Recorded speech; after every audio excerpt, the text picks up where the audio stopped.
Prvič gre za v bistvu prvo tako študijo, randomizirano v svetovnem merilu, kar je zelo velik dosežek in to se ne zgodi velikokrat,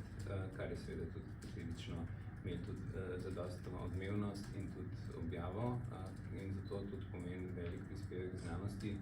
na nivoju Slovenije. Se pravi, tukaj gre definitivno za neko novost, kar je v Sloveniji včasih težko